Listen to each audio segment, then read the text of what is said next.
You're just a housewife. Don't be so cocky. You can't cook or do housework, and you're just a spender. I've reached my limit. How much longer do I need to bear this until he's satisfied? I was fed up with my husband and decided to leave the house without a word. My name is Haley, a 32-year-old office worker.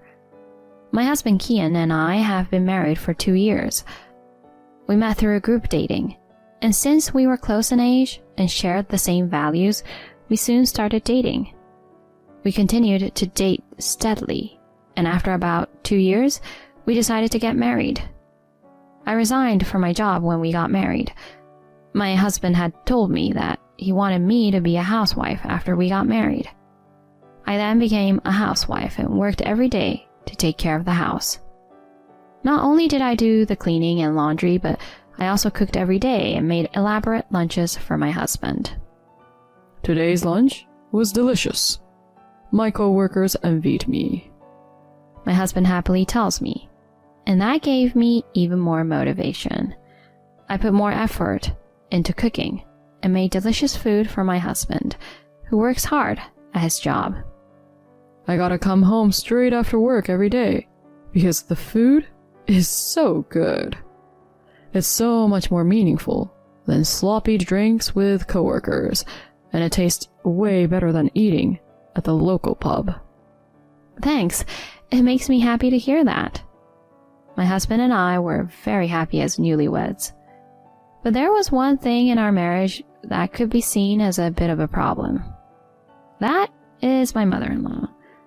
My mother-in-law has an old-fashioned way of thinking, or rather, she sometimes speaks with old-fashioned common sense. A wife listens to whatever her husband's family says. If you visit your husband's family, you shouldn't have any time to spare. My mother-in-law says to me. Because of this, it was a hassle to go to my parents-in-law's house. How could I want to go there when I had to come home feeling bad about myself every time? At first I was patient for a while, but then I realized that I really didn't want to see my mother-in-law.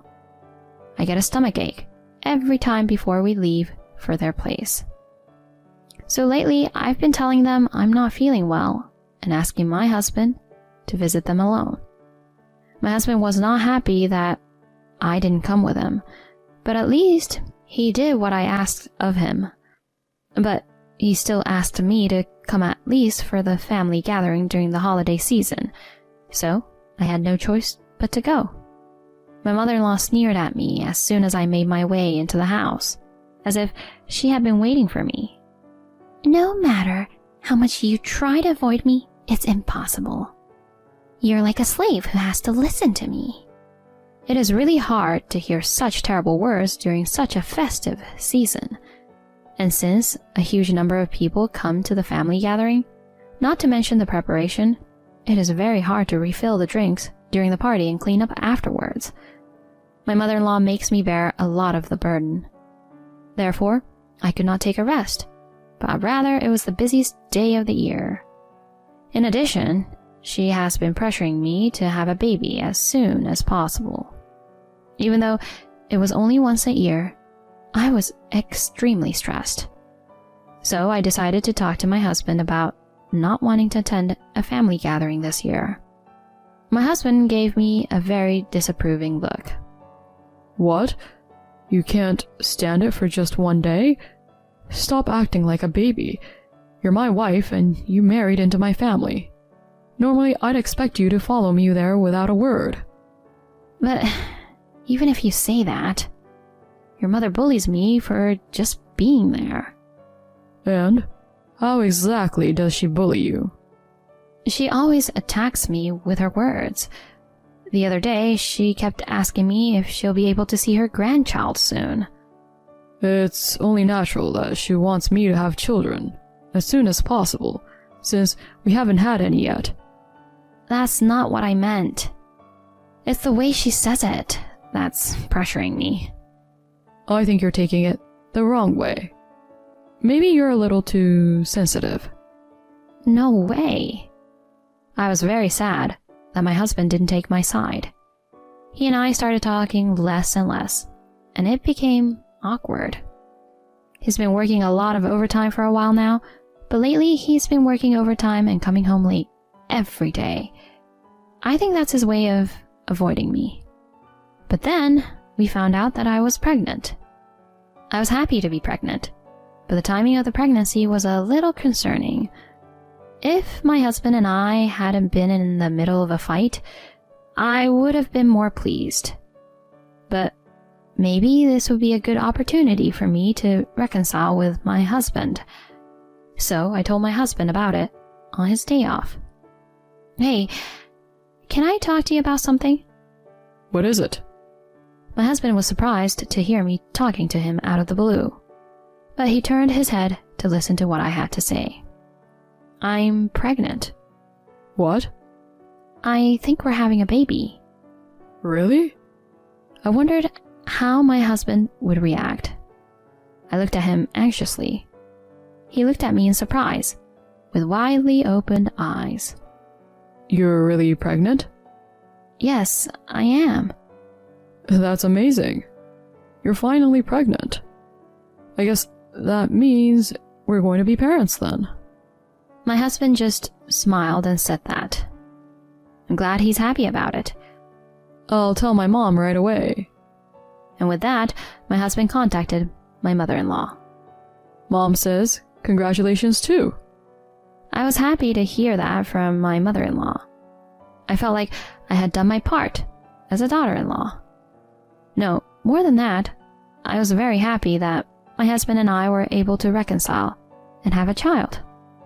After that, my relationship with my husband was back to normal.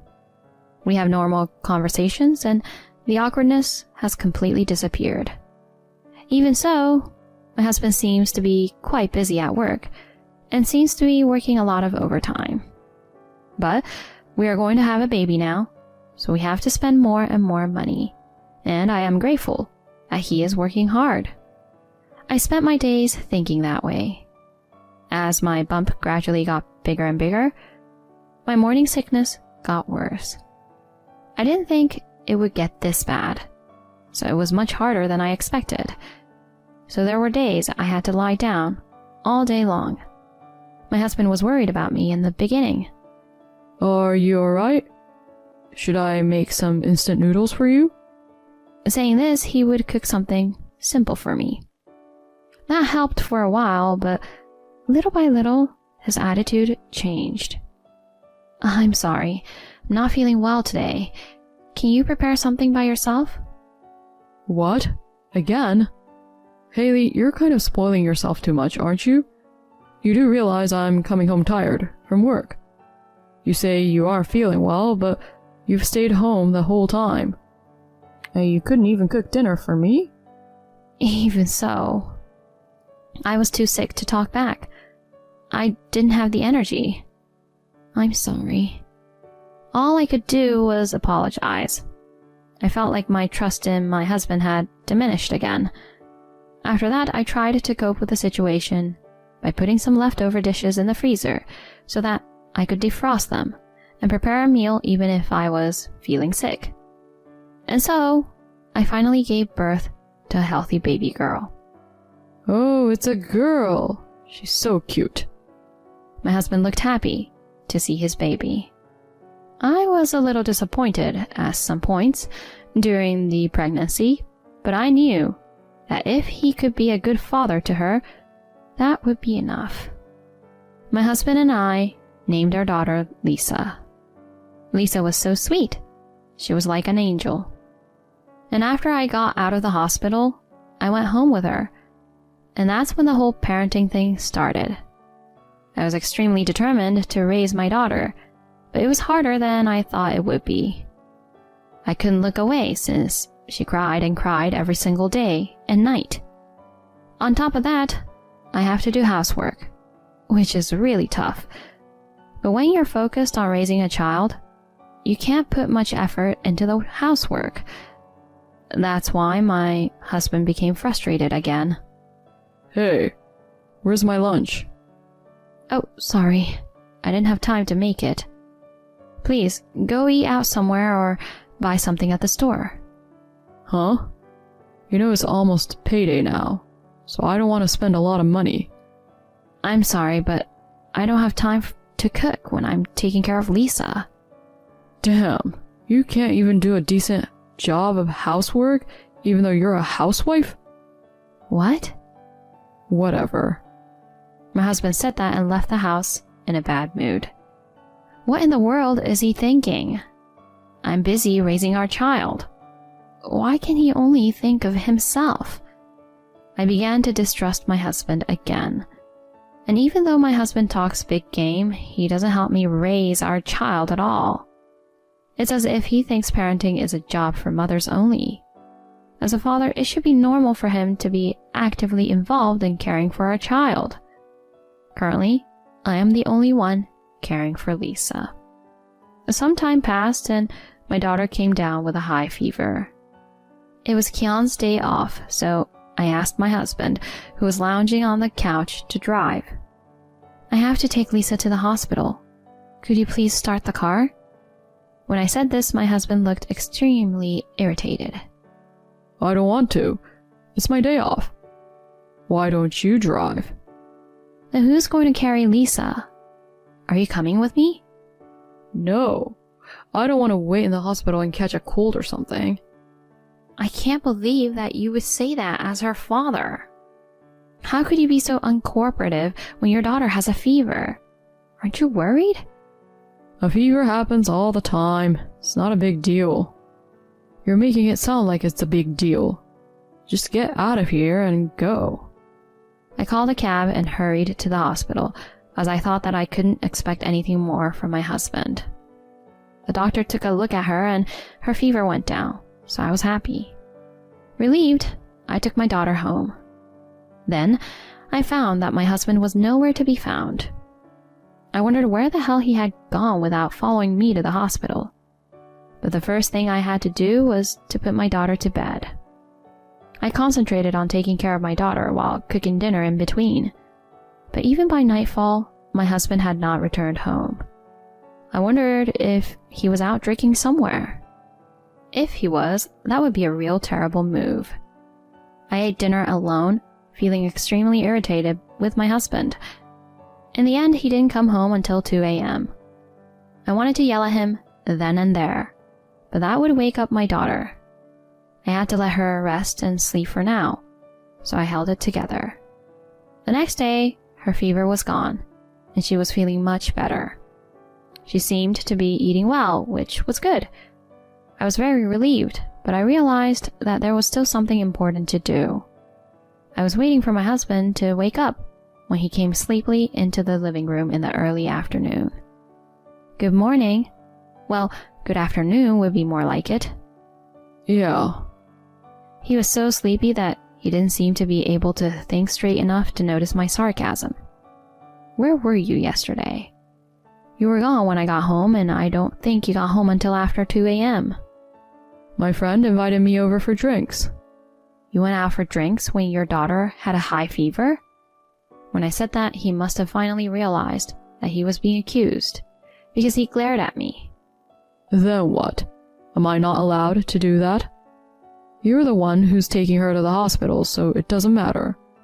Besides, from what I can see, Lisa's fine already.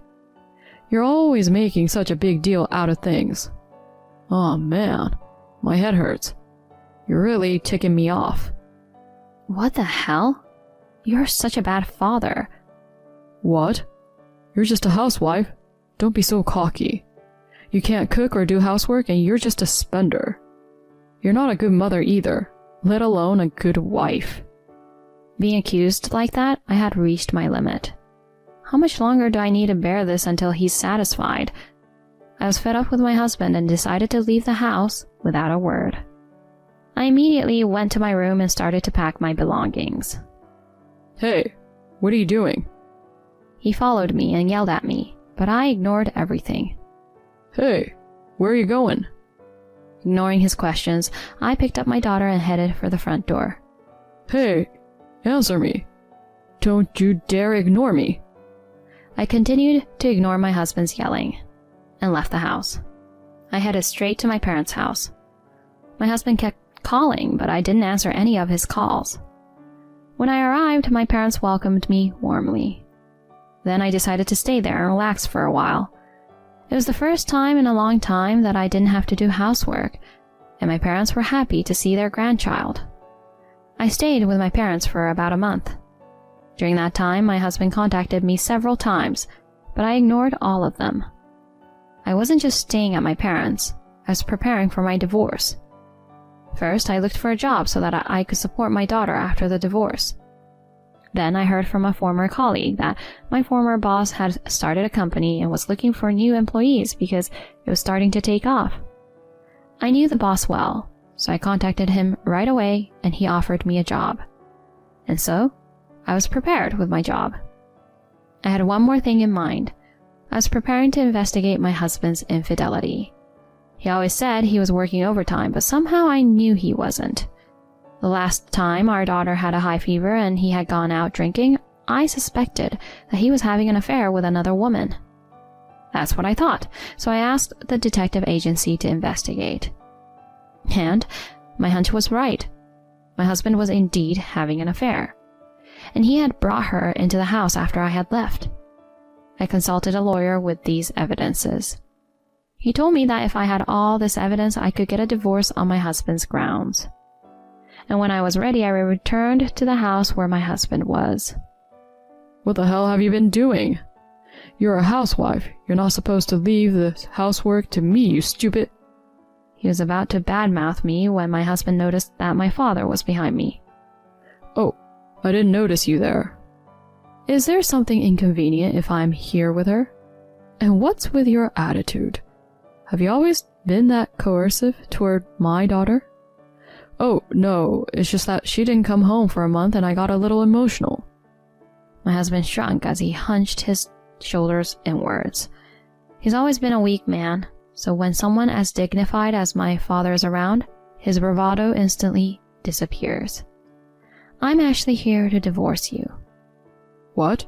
Divorce? My husband was surprised that I got right to the point.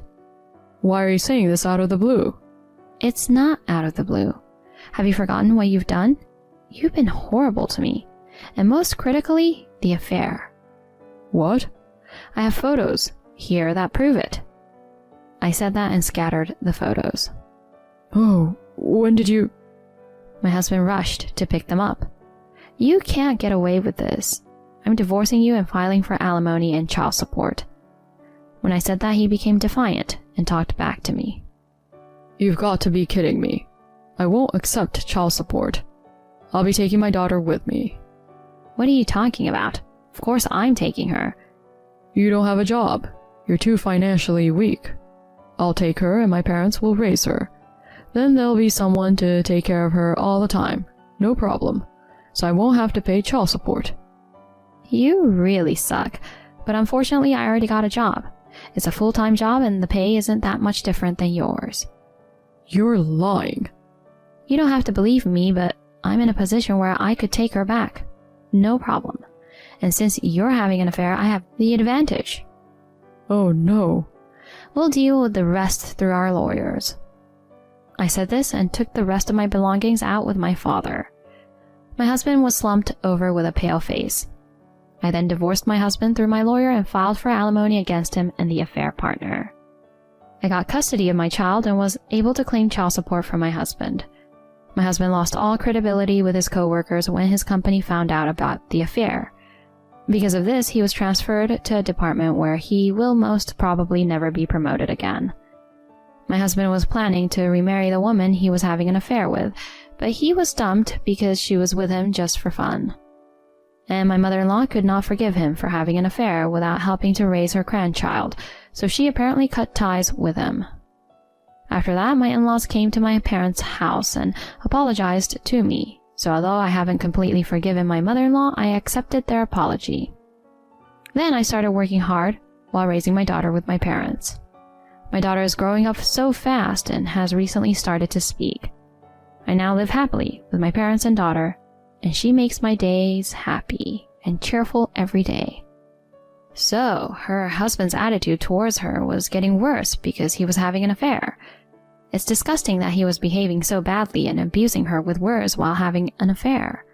But in the end, the affair partner dumped him too, and his job ended up not going well, which is what he deserved. It will be tough for Haley to raise her child as a single mother from now on, but I hope she and her parents will work together to raise her child. Thank you for watching until the end.